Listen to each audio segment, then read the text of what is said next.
The tool that I'm about ready to speak about makes you the person that you want to be. If you don't have this tool, I'm going to basically say you're nothing. You're not complete. You've not arrived. If you're a carpenter, a DIYer, whatever you identify as in the construction world, if you need something sharp, this tool may take care of it. Let's check it out.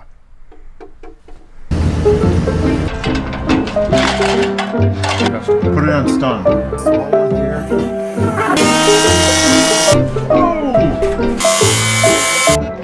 Alright,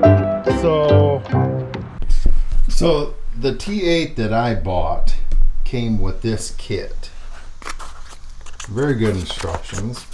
Should even has like a little book that you got to take a test in the end. I'm joking. Bought this P870. This is for the leather strap or whatever on the wheel. It comes with one, so you don't have to buy one. I thought I needed it, but then there's all these jigs. Now this don't actually run that against that to clean it up. Very limited knowledge here. I'm just going to tell you, people, very limited knowledge. But what I can tell you, let's get this set up.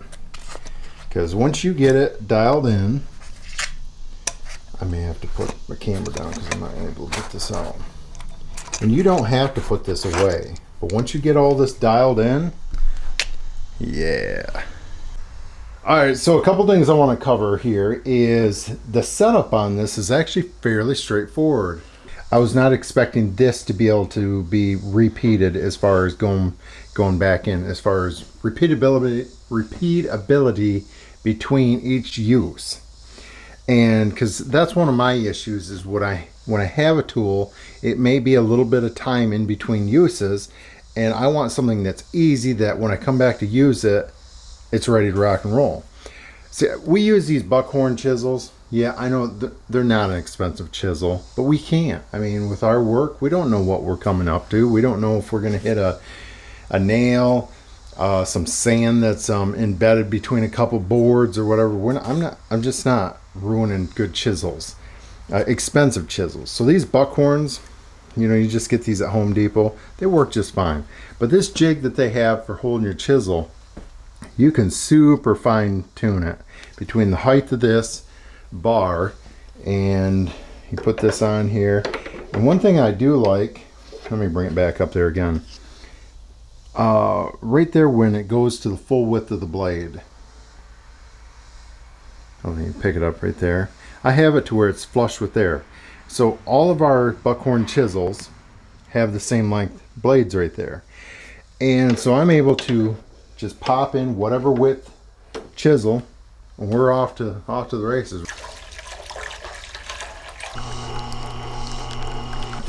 You come to me for other things, but I will tell you, I'm getting professional results with very, very little training. I have no training. I'm self-taught. Here's one of the finished chisels. I got that thing just running in the background. It's probably not advised, but check it out. Check it out. So nice.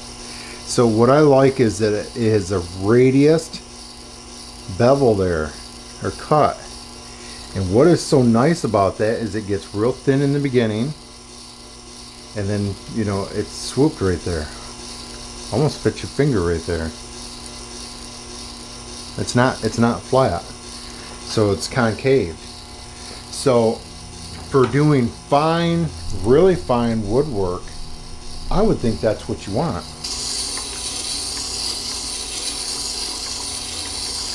Now, since I'm actually changing the angle of this blade some, I'm making it a little bit, well, some people would say I'm making it the angle not as sharp, but that's not true because of it being concave. But since I'm changing the angle of it, it's going to take a little bit longer. It's not that bad though. You get this set up, you have 5 chisels, you knock them out.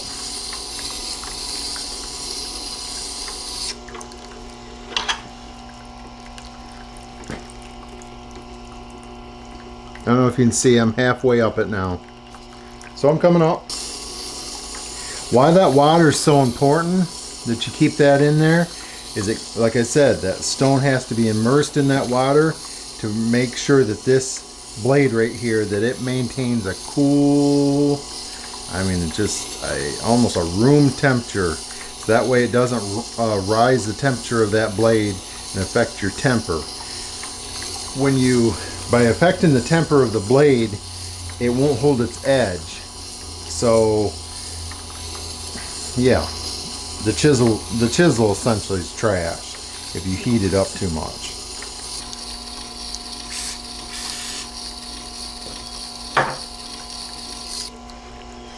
Oh, that's much better.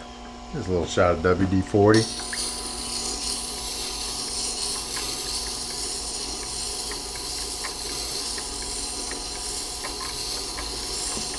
Now, technically, there's no reason I need to keep going.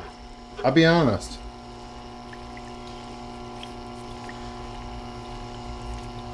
There's no reason. And I just got thinking about that. There's no reason why I got to keep going. I can just stop right there. I could have stopped a while back.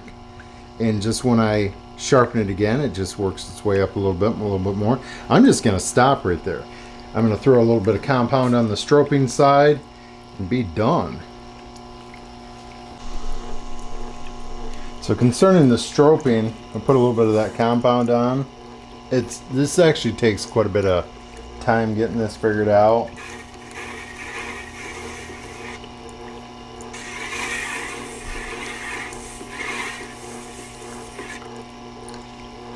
Yeah. That's it. Now you got to start being careful around this thing. It went from something that I didn't care about to now that I'm trying to be careful that I don't stick myself into it. Let me get a piece of wood. Dig in that direction, but who cares?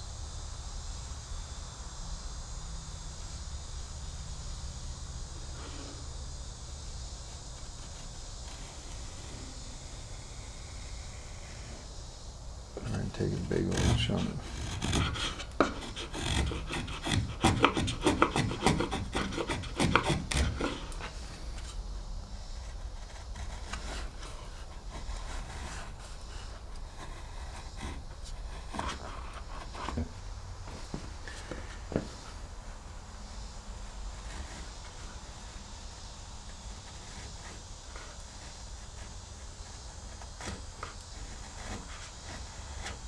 Gives you a precise. I love it. I love working with sharp chisels. Okay, so just for sake of you understanding how quick you can set this up. Same blade length.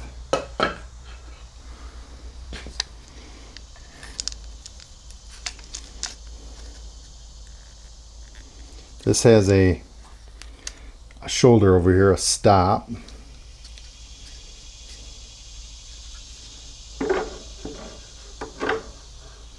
I'm off to the races already. Lighter ones. So I'm really curious when I pull this off how true I have it. Because it'll show you how true I have it. Oh, not bad. Not bad at all. I don't know if you can see that. Oh man, I worked and worked on getting that angle. So you adjust your this whole unit. Here, let me back it up. Your whole unit is adjusted right here off these two because it rocks it so that it's got a cantilever right there. Cantilever, should I say that? And it rocks this whole unit this way. So you loosen one, tighten the other, and it will rock the whole unit. So you will be frustrated. I'll give you I'll say that. Oh, look at the burr sticking off there right now. That's cool. You will be frustrated the first time you run this because you will not. It will take you a while to get this adjusted in. It will. I'll just say that. It took me, I don't know, maybe it's just because me and I won't read the instructions, but it took me a couple hours of cutting, checking the blade, cutting, checking the blade, and yeah.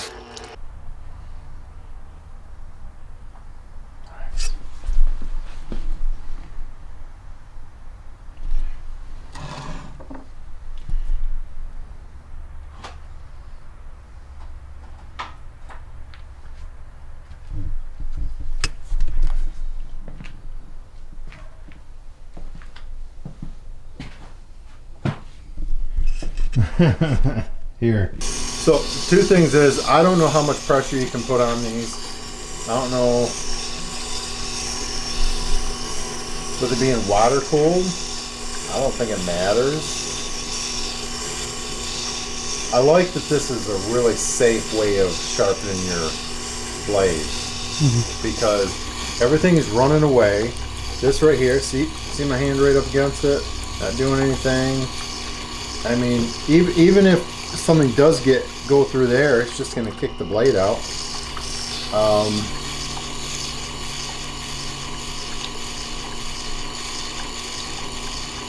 See that? I mean, so you can't. It's kicking your finger away from the blade. You can't get injured with this. So I like that. I like that this is a really safe way of sharpening your knives. There's no blade. You're not pushing your blade towards you at all.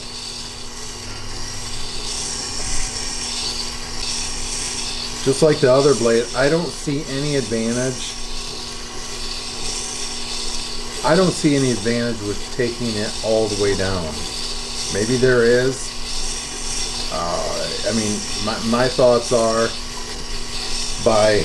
you're just taking. You're taking part of your life of your chisel away. Not at that rate.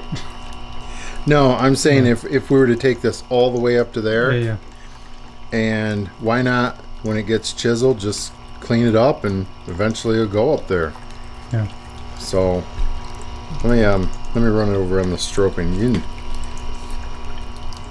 I don't know if you can see that burr down through there. Let's get rid of that burr.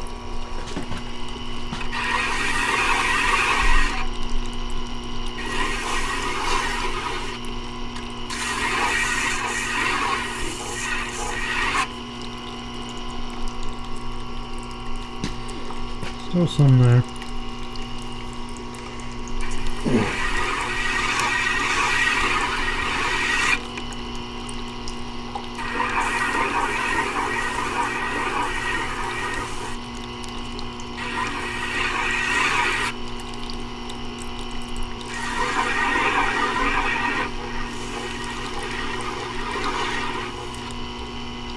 I think you got it. No, I got her now. She's looking beautiful there. Nice. That throat will fit a really wide any knife, any chisel, any planing blade, up to what, 3 inches, roughly 3 inches, and there's that stop right there. So cool. Yeah. Cool. We should read on that. I should read on it. All right. Isn't it humorous? The extent a man will go out of his way to try to avoid having to read. No, it won't like that. All right, that's a video. Totally recommend this thing. It will turn you into a pro for sharpening stuff.